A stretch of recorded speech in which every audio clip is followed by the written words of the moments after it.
Many years ago, I personally I wasn't 100% certain about climate change. I realized that I really needed to know more to see what was truly going on. I didn't want to have an emotional reaction to headlines, put it that way. But now I think the science is very, very clear.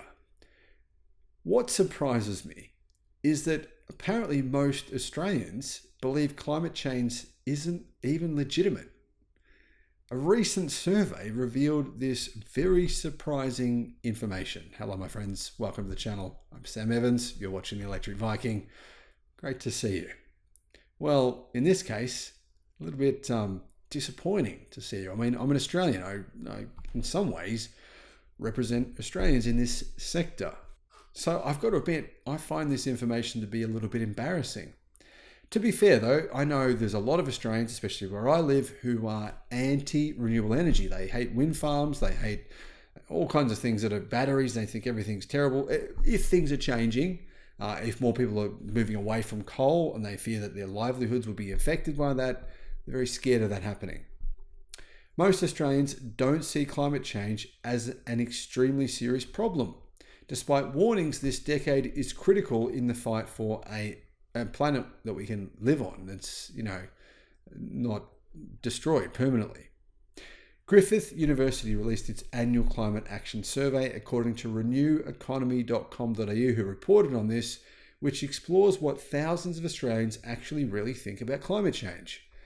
Most respondents, 57%, believe Australia has started to feel the effects of climate change, but only 15% say climate change is a serious problem.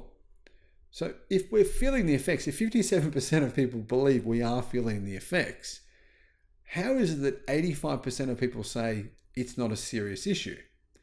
That doesn't appear to add up, in my opinion.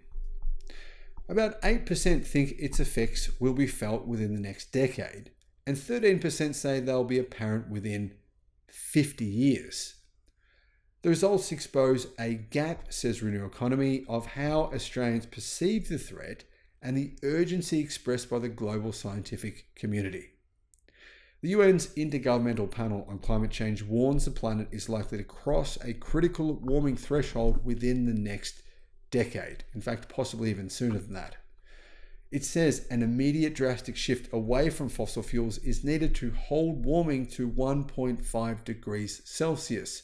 Beyond that, humanity will find it very hard to cope with climate-fueled floods, heat waves, droughts, crop failures, and rising seas.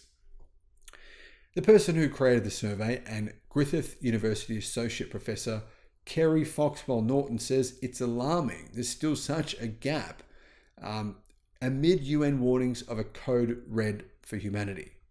She notes that 71% of Australians feel either fairly or very concerned about climate change. To be honest, it sounds like there's a lot of very conflicting responses to this survey. But given what's at stake and how little time there is to achieve seismic change, she says it's a lukewarm response. There's definitely signs of change, but it's not the sort of change required in the critical decade to keep things below 1.5 degrees Celsius. The survey showed that 37% of respondents had directly experienced at least one extreme weather event or natural disaster in the year leading up to the survey in the final 4 months of last year, which was the hottest year on record in history, as far as the human civilization is concerned anyway. About 32% were directly exposed to flooding that ravaged Australia last year. Those people showed greater concern about climate change and expressed greater urgency about the need for action. This comes back to what I believe, guys. I think it's that 6 degrees of separation principle. Now, if someone close to you gets killed or murdered or something bad happens to them, then you have a different perception about the world and about how things should be. Now, for example, if, say, someone close to you was killed in a terrorist attack, you'd probably think that justice for terrorists would be well served and they should be hunted down and we should stop terrorism.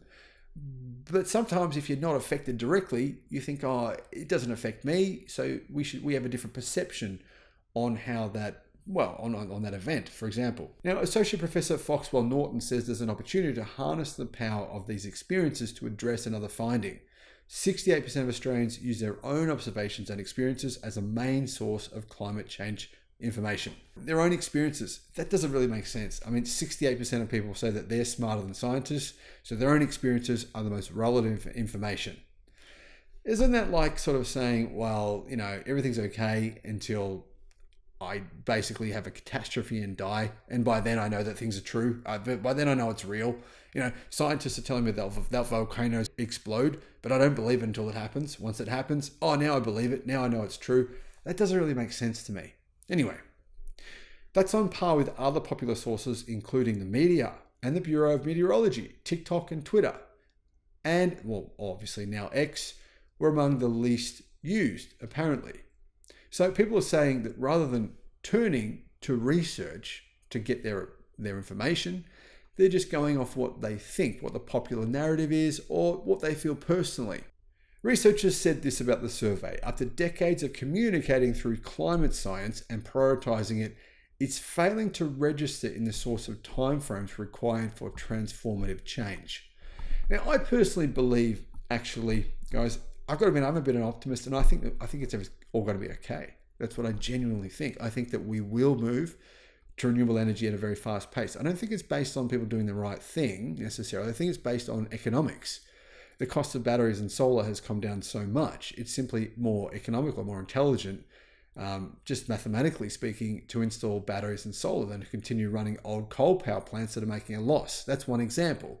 The same will go for internal combustion. It'll be cheaper to make electric cars within a few years than what it will to make fossil fuel powered cars. And people go, well, this is idiocy. Why the hell would I buy a fossil fuel powered car when it's inferior in every way? When I have to pay for gasoline and petrol, these rising prices for diesel, gasoline and petrol, I can avoid all that. I can use solar in my house to charge my electric car. People are installing these massive solar panels on their roofs. I think the solutions are there and they will help save us from ourselves. Will it happen fast enough? The truth is, I don't really know. But I am an optimist and I think that we will find the right solution. But I'm a little bit surprised by these results. What are your thoughts? Thanks for watching.